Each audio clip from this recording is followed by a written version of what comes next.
2 ঘন্টা যদি মাহফিল হয় 1 ঘন্টা পর একটা হাফ এনার দিয়ে দিল, তো দিলে যারা বৈশা রয়েছে তারা উঠে যাবে, আর যারা দাঁড়াই রয়েছে তারা বৈশা যাবে, তাইলে সমান সমান হয়ে গেল। এটা কেমন হয়? কিন্তু জানে নাই, কারণ কেডা বইয়া থেকে কইছে যে আমি বই সিনের বুঝনের কোনো সমান সমান হয়ে গেল। এটার চাইতে আরেকটা ভালো বুদ্ধি আছে। এটা হলো আমার মাহফিল যখন শেষ হবে, আপনারা যারা দাঁড়াই রয়েছে ঘন্টা 2-1 বইয়া যাইবে, যাওয়ার দরকার নেই, এত তাড়াহুড়ার দরকার নাই। ঘন্টা 2-1 বইসা তারা সমান সমান কইরা যাইবেন, এটা খেয়াল করে যাইবেন ইনশাআল্লাহ। আল্লাহ যেন কবুল করে, সবাই পড়ে না আমিন। আমার মাহফিলের কিছু ব্যতিক্রমী নিয়ম আছে, যেটা অন্য হুজুরদের না হইলেও চলে, কিন্তু আমার জন্য সমস্যা। 1 নম্বরে মাহফিল থেকে উঠা যাবে না। কেউ যদি উঠতে চান দয়া করে, কিন্তু আমার জন্য সমস্যা। 1 নম্বরে মাহফিল থেকে উঠা যাবে না। কেউ যদি উঠতে চান দয়া করে এখনই উঠে যান, আমার কোনো আপত্তি নেই। আমি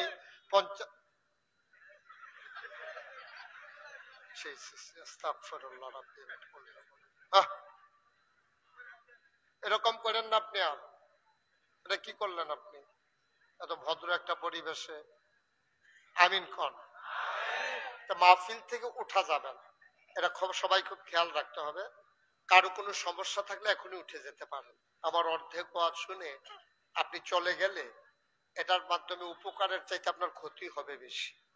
কারণ আমার পুরাটা ওয়াজের একটা থিম আছে, আমি কোথায় কোথায় গিয়ে শেষ করব, কোন কোন কথাগুলো বলবো, এটা আমার একটা পরিকল্পনা আছে। তো অর্ধেক শুনে আপনি চলে গেলে প্যাঁচ লাগার সম্ভাবনা বেশি, এই জন্য পুরো ওয়াজ শেষ করে দেয় 1 নাম্বার। 2 নাম্বারে এদিক সেদিক তাকানো, মোবাইল ধরে রাখা, এটা আমি মোটেও পছন্দ করি না। কারণ এইভাবে রেকর্ড হয় না, ওয়াজও শোনা হয় না। আপনি এইভাবে ধরে রাখলেই যদি রেকর্ড হয়ে যেত, তাহলে এত আয়োজন করার কোনো দরকার ছিল না। এটাকে একটা মাইক্রোফোন লাগবে, এডিট করা লাগবে, অনেক কাজ। ইউটিউবে একটা ওয়াজ আনতে এত সোজা না। তাই এটা নিশ্চয়ই বুঝেছেন যে মোবাইল ধরে রাখা যাবে না, এটা তো বুঝছেন না? নামান সবাই পকেটে নেন মোবাইলগুলো, দয়া করে কেউ চালাকি করেন না। সিফা সাফা দিয়া, হেতার হাতের তলে দিয়া, উমুকের মাথার কান্দা দিয়া, এটা দরকার নাই, না করছি নাই, শেষ। এটা কেউ মোবাইল ধরে রাখবেন না। মোবাইল ধরে রাখলে আমার সমস্যা হয়, আমার সাংঘাতিক ক্ষতি হয়, এটা আপনারা করবেন না। তো মোটামুটি এই কথা, আল্লাহ যেন কবুল করে, সবাই পড়েন আমিন। জুড়ে পড়েন। বাইরের মাইকগুলো বাড়াই দাও, বাইরে নাকি আওয়াজ শোনা যায় না, বাইরে বাড়াই দাও। এর ভিতরে যেটা আছে এটা কিন্তু ঠিক রেখো, বাইরে যদি বাড়ানো লাগে বাড়াও, কিন্তু এখানে না। সবাই পড়েন আমিন। এখন কি শোনা যাচ্ছে? এটা তো কইতে হইব। তো আপনি যেহেন গেলে আওয়াজ হইব, হেন যান। আপনি এই জায়গা খেলুইছেন কিন্তু যেহেন আওয়াজ নাই, পুরো আওয়াজে ছাইয়া জায়গাইতেছে। আপনি সিফাত দিয়া খেলুইছেন কিন্তু যেহেন খেলুইলে ক্লিয়ার শোনা যায়, হেন জানগা। এটা সুন্দর কথা বললেন না, আওয়াজ শোনা যাচ্ছে, ভালোই শোনা যাচ্ছে। শোনা যাচ্ছে না? এখন আপনার যদি শোনা না যায় 2টা কারণ, হয়তো আপনার কোনো সমস্যা, অথবা যেখানে গেলে আওয়াজ শোনা যায় ওখানে চলে যায়। হইতেই পারে হয়তো এই জায়গাটাতে আওয়াজ শোনা যাচ্ছে না, এটা দোষের কিছু না। তো আপনি এই জায়গাটাতে দাঁড়ানোর দরকার নেই। আমিন কোন। জোরে। আমি যখন যেটা বলতে বলি আস্তে বলবেন না, জোরে? 2-1 জন বলবেন না, সবাই মিলে। মঞ্চে যারা আছে তারা কোয়া এত জরুরি না, তারা যে বইয়ের চালাইছে না এটা বেশি কেন? হ্যাঁ, তারা যে হিসাবে হতাফা না। এটা আওয়াজ করে এদিকে ঘুরে বসেন, আমার দিকে ঘুরে বসেন। আরে আপনি আমার দিকে না ঘুরবেন, যান কিনতে। এই ঠিক আছে, আপনারা একটু ঘুরে বসেন। আমি আবার আপনারা বলছিলাম মোবাইল এভাবে ধরে রাখতে, এতক্ষণ কি বুঝাইলাম? সবাই মাছের মতো নিষ্পলক নয়নে, খরগোশের মতো কান খাড়া করে কথা শুনবো। দক্ষিণ কুমিল্লা এবং চাঁদপুরের মানুষ এখনো কিছু ধর্মের প্রতি তাদের ভয় আছে, আন্তরিকতা আছে। আমাদের কুমিল্লা, দাউদকান্দি, বিভিন্ন জায়গায় ইসলাম বড় করুণ অবস্থায় আছে।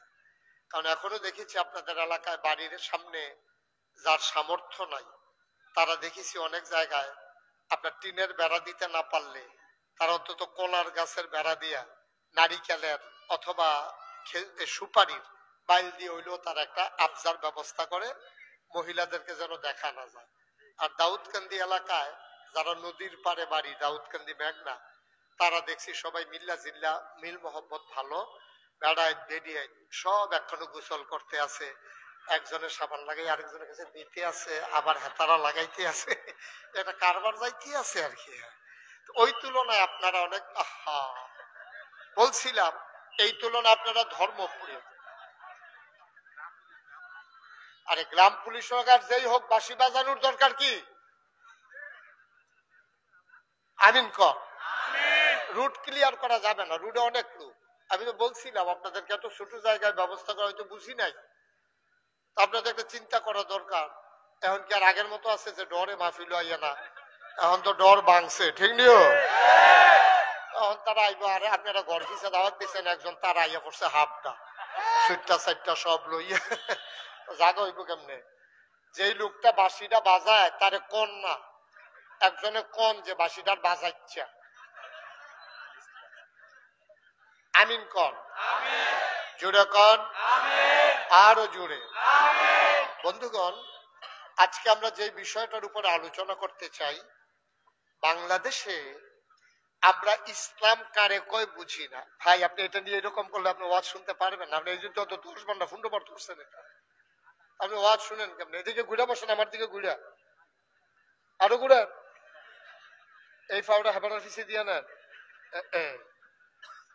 বলেন মারহাবা, জুড়ে, আরো জুড়ে। খুব সহজ করে আমি আপনাদেরকে বুঝাইয়া বুঝাইয়া বলবো। কঠিন ওয়াজ, আমার এই 33 বছর আমি ওয়াজ করি, আমার 33 বছরের জীবনে আমি কখনো কঠিন কোনো ওয়াজ করি না। কারণ আমি যদি বললাম আপনি নাই বুঝলেন, তাহলে আমার বলার দরকার কি? আপনি ভাত খাইয়া যদি ফ্যাডে না বলে, তো আর এই ভাত খানোর কোনো দরকার আছে নেই। এই খুব মনোযোগের সাথে শুনলে আপনি একটা পুঁজি নিয়ে বাড়িতে যেতে পারবেন। জীবনে কোনোদিন যদি আর মাহফিল না শুনেন, আজকের কথাগুলো আপনি যদি আমলে পরিণত করতে পারেন, আমার বিশ্বাস একদিন যখন মরে যাবেন, মসজিদের মিনার থেকে যখন ঘোষণা আসবে মানুষটা নাই, যখন সবাই মিলে দেখতে আসবে, কাফন পরিয়ে জানাজা দিয়ে কবরে যখন দাফন করে দেবে, সবাই দেখবে মাটির কবর। আপনি কবরে গিয়ে দেখবেন মাটির কবর মাটি নাই, মাটির কবর জান্নাতের টুকরা হয়ে গেছে। এমন একটা জিন্দেগি আমরা চাই নাকি চাই না? সবাই বলেন চাই নাকি চাই না? এজন্য খুব মনোযোগের সাথে শুনতে হবে। একেবারে ছোট বড়, বাবা এটা পকেটে ঢুকাও, পকেটে নাও, নাও পকেটে নাও।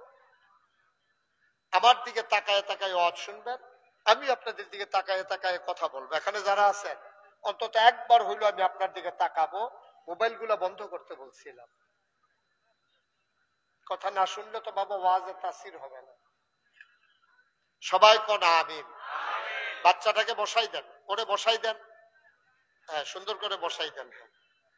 তো যেই কথাটুকুন বলছিলাম, আপনি এখানে বসতে পারবেন না, ওই যে পিছনের লোকগুলার ক্ষতি হচ্ছে। হ্যাঁ আরো আরো আরো আরো শক্ত হবে। আপনি বোধ হয় উডনে লাগবো না মনে হয় কয়। এবার মনে করছে জায়গাটা খালি, হাতারা কি বেহতার মনে করছে? খালি জায়গাটা হাতারা দেখেন আপনি, হ্যাঁ তাই এই দিক খেলাইছেন খালি। আচ্ছা মারহাবা কর। তো যেই কথাটুকুন বলছিলাম খুব খেয়াল, হ্যাঁ আমরা এখানে যারা আছি আমরা মুসলমান। আমরা কি? সবাই জবাব দিয়ে, আওয়াজ করে জবাব দিয়ে, আমরা কি? এই যে আপনি বললেন মুসলমান, আপনার কাছে যদি আমি জিজ্ঞেস করি আপনি যে মুসলমান এটার দলিল কি, তা আপনি বলবেন আমার মাথায় টুপি আছে, থুতনির নিচে দাঁড়িয়ে আছে, আমার পাঞ্জাবি আছে, আমি 5 ওয়াক্ত নামাজ পড়ি, এই জন্য আমি মুসলমান। আমি বলি এর চাইতে বেশি ইবাদত করার মানুষ এই দুনিয়া থেকে বিদায় হইছে যারা মুসলমান ছিল না, ওরা ছিল মুনাফেক। ঠিক কিনা? নবীর জামানায় মুনাফেক যেন ধরা পড়ে না যায় এই ভয়ে ওই মুসলমানের আগে মসজিদে গিয়ে বইয়া থাকতো, যে মুনাফেক এটা যেন ধরা না পড়ে। এর লেগেতে দেখবেন, দেখতো নবীজি দেখতো, সাহাবারা দেখতো, সে মুনাফেক কিন্তু সবার আগে আজান দেওয়ানোর আগে মসজিদে গিয়েতে বইয়া রইছে। তো সবাই মনে করছে মুসলমান, আসলে সে মুনাফিক। এইরকম মানুষ যেমন তৎকালীন জমানায় ছিল, আজকের জমানায়ও আছে। আমরা কেউ বুঝা মুনাফিক, কেউ না বুঝা মুনাফিক, ঠিক কিনা? আচ্ছা, বুঝা শুই না যারা মুনাফিক তারা এখানে নাই। এখানে নাই। আমি বিশ্বাস করি এখানে বুঝে শুনে মুনাফিকি করতেছেন একজন লোক এখানে নাই, এটা আমার বিশ্বাস। তারপরে থাকলে থাকুক, এটা হলো অন্য কথা। বুঝে শুনে যারা মুনাফিকি করে তারা সাধারণত গ্রাম অঞ্চলের না। তারা বেশিরভাগ মানুষ নানান কারণে মুসলমানের সুরত নিয়া, মুসলমানের সুরত নিয়া, কাফেরের সিরত নিয়া নমুনা ধরছে মুসলমানের, চরিত্র হইল কাফেরের। তারা বুদ্ধি কইরা মুসলমানদেরকে ধোঁকা দেওয়ার জন্য এইরকম আছে। আবার এইরকম মুসলমানের নমুনা লইয়া মুসলমানদের ধোঁকা দেওয়ার জন্য যেমন আছে, বাংলাদেশের জন্ম নিয়া বাংলাদেশের নাগরিক হইয়া ইন্ডিয়ার দালালি করে এইরকমও আছে। দুইটাই আছে। মুসলমানের ভিতরেও 2 নম্বর আছে, বাংলাদেশের ভিতরেও 2 নম্বর আছে। হেতে টেহা খাইয়া সাজ্জা রয়েছে বাংলাদেশি, ভিতরে ভিতরে হেতে হিন্দু ইন্ডিয়ান। তে ভাত খায় বাংলাদেশও, কুলি হালায় ইন্ডিয়া গিয়া। আসেনি এই কারবার? আমরা আজকে সুন্দর করে পরিকল্পিত ভাবে আমরা মিলাই দেখব প্রকৃত মুসলমান আর মুনাফিকের ভিতরে কি পার্থক্য। আজকে আমরা মিলিয়ে দেখব, আপনিও বুঝে ফেলবেন ইনশাআল্লাহ। বন্ধুরা আমার, ভাইরা আমার, আল্লাহ রাব্বুল আলামিন এই দুনিয়ার ভিতরে মানুষ করে বানানোর পরে আমাদেরকে এমনে এমনে ছেড়ে দেন নাই। কোন পথে গেলে জান্নাত, কোন পথে গেলে জাহান্নাম, কোন পথে গেলে লাভ আর কোন পথে গেলে লোকসান, কোন পথে ভালো, কোন পথে মন্দ, কোন পথে কল্যাণ, কোন পথে অকল্যাণ, কোন পথে শিরক বেদাত, কোন পথে তাওহীদ রিসালাত জানানোর জন্য আমার আল্লাহ মহামূল্যবান অনেকগুলো জিনিস দিয়েছেন। উল্লেখযোগ্য 1 নাম্বার জিনিস হলো আল্লাহকে চেনার জন্য, আমরা যেন আল্লাহ চিনতে পারি। অনেকগুলো জিনিস আল্লাহ আমাদেরকে দিয়েছেন। 1 নাম্বারে যে জিনিসটা দিয়েছেন তার নাম হইল আকল, বোঝ, বিবেচনা, ভালো মন্দ বুঝার ক্ষমতা। এটা আল্লাহ মানুষকে দিয়েছেন, কোন জন্তু জানোয়ারকে দেন নাই, ঠিক কিনা? আমাদের চাইতে মোটা, খুব খেয়াল করে শুনবেন। ওই যে বলছিলাম খরগোশের মতো কান খাড়া করে রাখবেন, মাছের মতো নিষ্পলক নয়নে আমার দিকে তাকাই থাকবেন। ওয়াজ তো জীবনে কতই শুনছেন। ওয়াজ শুনতে গিয়া আপনি বুট খাইছেন, ওয়াজ শুনতে গিয়া আপনি পাশের মানুষের সাথে বসে বসে কথা বলছেন। এই মাহফিলটা যেন ওই রকম না হয়ে যায়। মাহফিলটা আমার জীবন পাল্টে দেওয়ার জন্য একটা মাহফিল যেন যথেষ্ট হয়ে যায়। সুবহানাল্লাহ বলবেন না? কারণ এত সময় তো আমাদের নাই, আমরা খুব ব্যস্ত মানুষ। এখানে প্রত্যেক দিন গিয়ে গিয়ে আপনি মাহফিল শুনবেন, এই সময় আমরা নাই। সুতরাং খুব মনোযোগের সাথে আমরা খেয়াল করে, আমি আল্লাহকে সাক্ষী রেখে বলছি, আমার দরবারের একটা মুরিদ বাড়ানোর জন্য, আমি বাহবা পাওয়ার জন্য, সামনের বছর যেন দাওয়াত দেন এরকম একটা মজা লাগাইয়া ওয়াজ করার জন্য আমি যদি একটা কথা বলে থাকি, আল্লাহ সাক্ষী, আল্লাহ যেন আমার বিচার করেন। আমার আল্লাহ যতটুকুন এলেম কালাম দিয়েছে, যতটুকুন বুঝানোর যোগ্যতা দিয়েছে, আমি চেষ্টা করব খালেস অন্তরে কোনো পক্ষপাতিত্ব না নিয়া প্রকৃত দ্বীনের একটা সচিত্র প্রতিবেদন আপনাদের সামনে যেন তুলে ধরতে পারি, আপনি যেন সেখান থেকে গ্রহণ করতে পারেন। আল্লাহকে সাক্ষী রেখে আমি বলছি, আমি কোনো প্রতারণার আশ্রয় নেব না, কোনো দল গোষ্ঠী বাড়ানোর পক্ষেও যাব না। আমি যেহেতু ফিসাব, এই এলাকার 50 জন মুরিদ আমার হোক, এই নিয়তে আমি একটা কথাও বলবো না, ইনশাআল্লাহ। সবাই কোন আমিন, জুড়ে কোন আমিন। কারণ আমাদের দেশে যে সমস্ত বক্তারা ওয়াজ করতে যায় তাদের একটা না একটা টার্গেট থাকে। তার টার্গেট হইলো এই এলাকার জীবনে ওয়াজ করছি না, এমন একটা ওয়াজ করিয়া মজা লাগাই দিয়া যায়, সামনের বছর জন্য হারিকেন দিয়া বিচারে। তো হারিকেনও নাই, তারও বিচারে না। হাটি কিন্তু না ইয়ে হন আর বিচারে হন। ভাইয়ারা, এই পক্ষপাতিত্ব নিয়ে ওয়াজ করার কারণে আজকে ইসলামটা ধ্বংস হয়ে গেছে। ইসলাম কিন্তু আল্লাহ ধ্বংস করে নাই। আল্লাহর দিন সহজ, মোল্লার দিন কঠিন, ঠিক কিনা? আল্লাহ দিনটাকে আপনি ঠিক কইতেন না, না আপনি লগে ব্যাপারটা কবর দিবেন না, কইতেন না, কইয়েন। হ্যাঁ, এই ঠিক নিও। আল্লাহর দিন সহজ, আল্লাহ কঠিন দিন দেন নাই। মোল্লা মানে হুজুরের দিন কঠিন। এক এক হুজুরাই এক এক রকম, যার যার স্বার্থ হাসিল করার জন্য কথা বলেন। কেমন করে মুরিদ বানানো যায়, কেমন করে হাদিয়া পাওয়া যায়, কেমন করে মানুষের হৃদয়ে জায়গা নেওয়া যায়। ইসলাম থাক না হইলে যাও, এতে কিছু আসে যায় না, ঠিক কিনা? এই গজবে আমরা ধরছি। এখন আমি কোনো পক্ষপাতিত্ব যেহেতু করব না, যার গাওত ইচ্ছা তার গাও ওয়াজ না করে আমার কিছু আসে যায় না। আমি সুজা কোরআন হাদিসের কথা বলে যাব। আপনি যদি এর ভিতরে পড়ে থাকেন তো আপনার উপরে পড়বো, আর আপনি যদি এটা না থাকেন তাহলে আপনার উপরে পড়বে না। এটা নিয়ে টেনশনের কিচ্ছু নাই। আল্লাহ যেন, আর যারা বেশি টেনশন লাগে তারা দৈরা বইয়েন, যেন ডরে ফইরা না যাজ্ঞান ইনশাআল্লাহ। আল্লাহ যেন কবুল করে সবাই কনা হবে। যেই কথাটুকুন বলছিলাম, আমরা এক নাম্বারে আমরা মানুষ। আমরা কি মানুষ?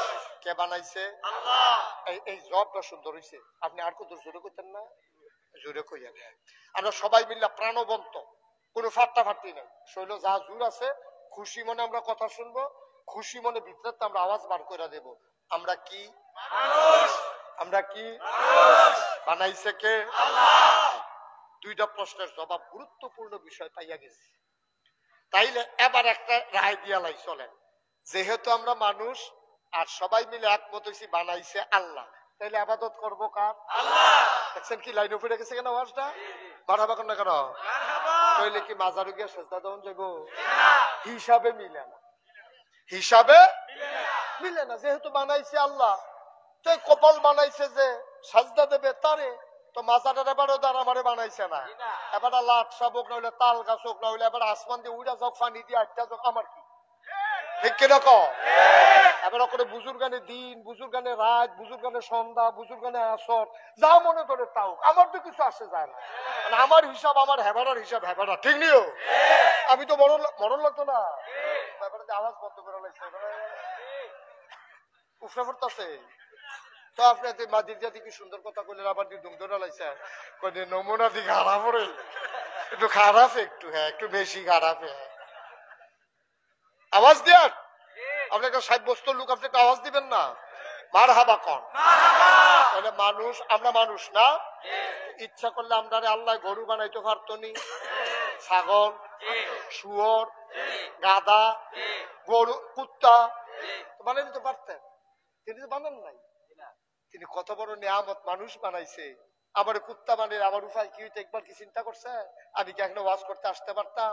আপনি যদি গরু হইতেন, আমার যদি কুত্তা বানাইতো, আমি হয়তো দরজার সিফাই সিফাই ঘুরলাম, ওই হেতারা গোসল করতে গেছে, নিফা হারা দিলাম, ওই যেই দেখছি বেরিয়েতে গোসল করতে গেছে, বেড়ার তলে দিয়ে ডুইটা ভাত খাই আমার বাড়ি গেল, ঠিক না রে? কিন্তু না, আমারে আল্লাহ কুত্তা বানায়। আপনারে আমারে আল্লাহ গরু বানায় না। আপনি আমি যদি গরু হইতাম, আমারে কোনো একটা গৃহস্থ হয়তো কোরবানির আগে ট্যাবলেট খাওয়াইতো, রাপ খাওয়াইতো, ইনজেকশন দিয়া মোটা তাজা করে আমারে বাজারে নিয়ে বিক্রি করে দিত। কোরবানির সময় আমারে শোয়াইয়া জব করে সবাই মজা করে গোশত খাইতো, ঠিক কিনা? ও শঙ্করপুরের মুসলমান, মুস্তাক ফয়েজি তোমাদের গ্রামে কোনোদিন আসে নাই, আর কোনোদিন আসবো কিনা জানি না। আমারে যদি আল্লাহ কুকুর বানাইতো, তোমারে যদি কুকুর বানাইতো, মাহফিল করতো, আমি আসতাম না, তোমরাও শুনতে আসতা না। ওরাই দরজায় দরজায় দাঁড়াই থাকতা এক মুঠ খাবারের আশায়, যাই পারে না সেও তোমারে পিটাইতো। তুমি পিটার জ্বালায় দৌড়ে গেছো কোনো এক খাবার হোটেলের সামনে, হোটেলের বয়ারা মিলে তোমারে সবাই মিলে দৌড়াইছে, তুমি বেহায়ার মতো বারবার দরজায় গিয়ে দাঁড়াও। তুমি খিদার জ্বালা সইতে পারো না, তুমি বেহায়ার মতো দরজায় দাঁড়াও। ছেলেরা দুষ্টামি করে গরম পানি করে তোমার গায়ে ঢেলে দিত, পিঠটা জলসে যেত, কুকুরের মতো কু কু করে কোন একটা নিরিবিলি জায়গায় তুমি শুয়ে থাকতা, তোমার চিকিৎসা হতো না ভাই। তুমি কুকুর না, তুমি ওই গরু না, তুমি ছাগল না, তোমার নাম মানুষ। আর তোমার উপাধি আল্লাহ দিলেন আশরাফুল মাখলুকাত, ঠিক কিনা? তুমি সৃষ্টির সেরা। তোমার শরীরটা খুব মোটা, এই জন্য তুমি আশরাফুল মাখলুকাত না। তুমি নিশ্চয়ই দেখেছো একটা হাতি যখন হেঁটে যায়, একটা হাতি কাটলে 10টা মানুষ বানানো যাবে। সমুদ্রে একটা প্রাণী আছে, নাম হইল নীলতিমি, এটারে কাটলে 50টা হাতি বানানো যায়। খেয়াল করেন, আপনি মানুষ, আপনি ওজন বুঝেন নাই। আমার আম্মারা, পর্দার আড়ালে যারা শুনতেছেন, আম্মা আপনার একটু আলগা আলগা বইসেন, কারণ মহিলারা জীবনে একসাথে বৈশা ওয়াজ শুনছে কোনো ইতিহাস নাই। বেড়েতে একখানো বইলে ওয়াজ শুনবো, কোনো ইতিহাস নাই। দেখবেন এই একখানো হইলে আসনিওয়ালা ফুটফুটটা মুটরা সবটা ডিম ফাড়া শুরু করছে নি। তোমার জামাই যে বিদেশ ফোন টোন দেয় দিত না গেলে ভিডিও না ওটিও হে আলাপ চলতে আছে। কি আর ওয়াজ, ওয়াজ চারিগুল দিয়ে ঘর তাকাই আবার নিজে গীতাছে।